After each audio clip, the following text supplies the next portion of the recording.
돈을 빌려간 아마 자녀분이 되겠죠. 네. 자녀분이 어떤 자금을 원천으로 해서 이 빌린 돈을 갚을 것인지에 대한 내용까지도 자세하게 써주시고 실제 그렇게 이행을 한다고 하면 국세청에서 이 거래를 증여로 보기는 매우 어렵습니다. 네. 네, 어느 정도 자산이 있으신 분들은 이제 내가 계속 투자 이민 같은 걸 생각하지 않고 한국에 남아있다, 여기 남아있을 거다라고 생각하신다면 본인이 가지고 계신 재산에 그냥 러프하게 얘기할게요. 절반은 국가에 줘야 되는구나. 그러면은 이제 만 22세가 넘어서 증여가 아니고 부모님이 자녀분에게 돈을 이전할 수 있는 방법이 있지 않을까? 금전소비대차 계약을 말씀하시는 것 같습니다. 네네네. 예, 요새는 이제 금전소비대차 계약 자체를 모르시는 분들은 거의 없으세요. 용어가 조금 낯설 수도 있지만 그냥 저희끼리 편하게 얘기하면 차용증 쓴다? 아, 맞아요. 예, 뭐 차용증 써 이런 표현이랑 네네네. 같다고 그냥 생각하시면 될 것 같고요. 네네네. 예, 당연히 4인과 4인 간에 네. 예, 일정 금액을 빌려주고 그걸 언제까지 갚겠다라고 네. 약속하는 계약을 의미하는 거고요. 네네. 예, 뭐 이제 저희가 이야기하고 있는 것과 연관지어 보면 당연히 빌려주는 사람은 보통은 부모님이 될 가능성이 높고 네. 빌려가는 사람은 자녀가 될 가능성이 높겠죠. 네네. 근데 그게 증여가 아니라 금전소비대차 계약으로 인정받기 위해서 그럼 어떻게 해야 돼? 이제 요 부분을 많이 물어보시는데요. 네. 뭐 20년, 30년을 해도 돼요. 이자율은 이자 꼭 주고받아야 돼요. 계약서를 일단 쓰시고요. 네. 4인 간의 계약이기 때문에 맞아요. 예, 제한 없고요.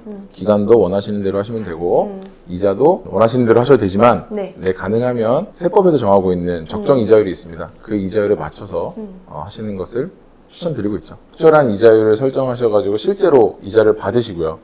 그 다음에 더 좋은 방법은 계약서에 자녀분이 어떤 자금을 원천으로 해서 이 빌린 돈을 갚을 것인지에 대한 내용까지도 자세하게 써주시고 실제 그렇게 이행을 한다고 하면 국세청에서 이 거래를 증여로 보기는 매우 어렵습니다. 네. 네, 그래서 당장에 증여세를 회피하는 것이 아니라 진짜로 금전소비대차 계약으로 돈을 빌려주고 궁극적으로는 다시 돈이 부모님한테 와야 되기 때문에 그쵸. 빌려준 거라서 다시 받는 거라서 부의 이전이 일어나지는 않습니다만 네. 근데 시간을 벌 수 있어요.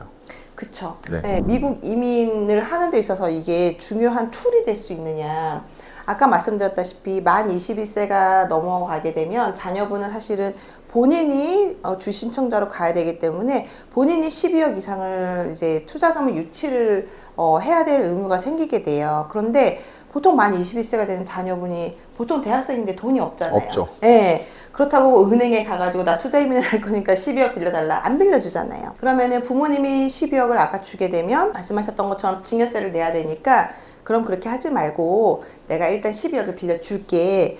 네가 이걸로 일단 진행을 해라. 이렇게 할 수가 있는 거죠. 물론 이게 굉장히 케이스 바이 케이스로 다르지만 지금 시점 현재로 말씀을 드리면은 가장 빠른 경우엔 6개월이면 영주권을 받으실 수가 있어요. 물론 이거는 이제 저희가 지금 2022년 RIA가 이제 시작이 되었기 때문에 백로그가 없기 때문에 밀려있는 케이스가 없기 때문에 그런 거고 이거는 또 이제 내년이 되고 후내년이 되면 어떻게 될지 모르겠지만 뭐 오늘 기점으로 말씀을 드린다 그러면은 가장 빠른 경우에는 6개월에서 1년 정도면은 자녀분의 영주권을 받으실 수가 있는 거예요. 그렇게 되면 자녀분은 어떻게 되죠? 미국에서 일을 하시면서 자기가 돈을 버실 수가 있잖아요. 스타트를 하실 수가 있잖아요.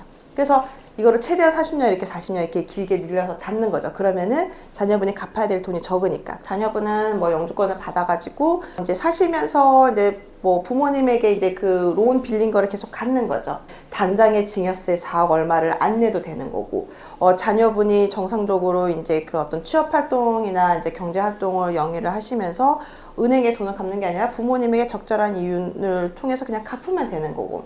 이렇게 30년을 갚는 도중에 분명히 10년, 20년이 지나면 자녀분은 훨씬 더 많은 이제 부나 재산을 쌓으실 수가 있게 될 거고 그러면은 뭐 한꺼번에 부모님에게 돈을 갚아도 되는 거고 뭐 그 상황에서 부모님이 뭐 영주권자고 자녀분이 영주권자고 80억에 해당하는 어떤 상속증여의 혜택을 받으실 수가 있는 경우라면 만약에 12억을 이제 내가 빌렸는데 10억을 갚았어. 근데 2억을 남았는데 부모님이 돌아가신 경우 그러면 이 2억은 한국법이나 미국법에 따라서는 상속재산은 다시 포함이 돼요. 그쵸? 네. 그래서 한국에서 돌아가실 경우에는 그 2억에 대한 상속세를 또 내야 되지만 미국도 마찬가지로 이 2억이 상속재산에 포함이 돼요.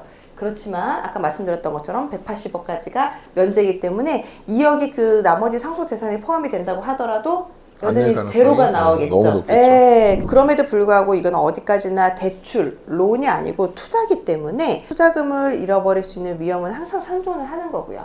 그래서 저희가 이 투자이민 이 프로젝트를 가지고 올 때 항상 자금 구조를 보고 얼마큼 튼튼한 자금 구조를 가졌는가, 즉 이 건설회사나 시행사가 실제로 자기 돈을 얼마큼 많이 넣었는가, 이 돈을 하나도 안 넣고 시작하려고 하는 데도 있어요.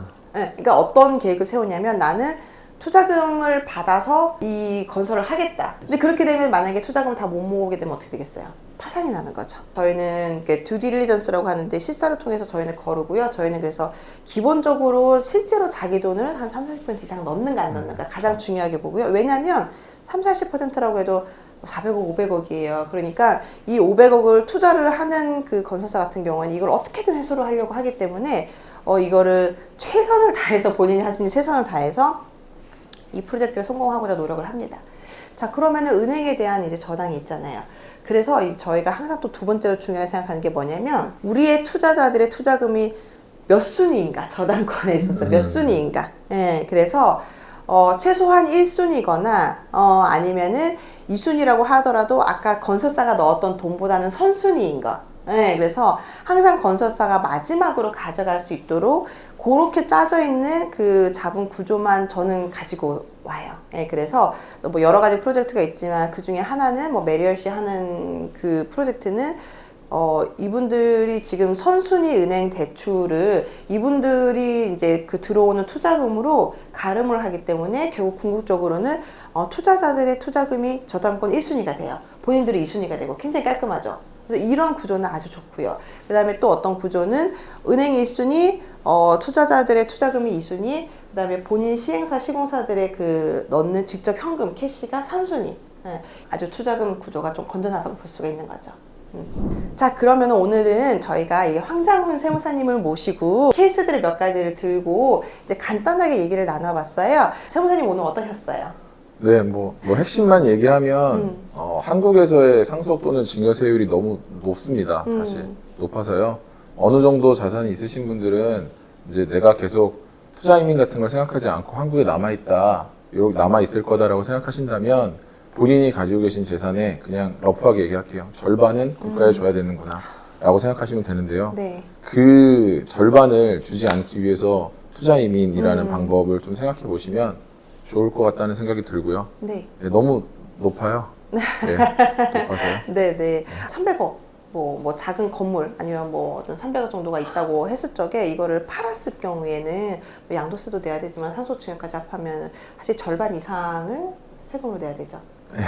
네. 뭐 적진 않습니다. 그렇죠. 예, 적진 않죠. 않습니다. 예, 그런데 이게 정말 이제 한 1억 5천, 뭐 많아서 뭐 2억, 환율에 따라서 뭐 2억 정도를 소비를 하고 영주권을 받게 된다 그러면은 그거를 제외한 298억을 상속세, 증여세가 면제가 되기 때문에 사실 많은 분들이 여기에 이제 관심을 가질 수밖에 없는 것 같아요. 자, 오늘 너무 감사했고요. 다음에 또 좋은 기회가 있으면 또 스튜디오에서 뵙겠습니다. 네, 네, 고맙습니다. 감사합니다. 네, 감사합니다.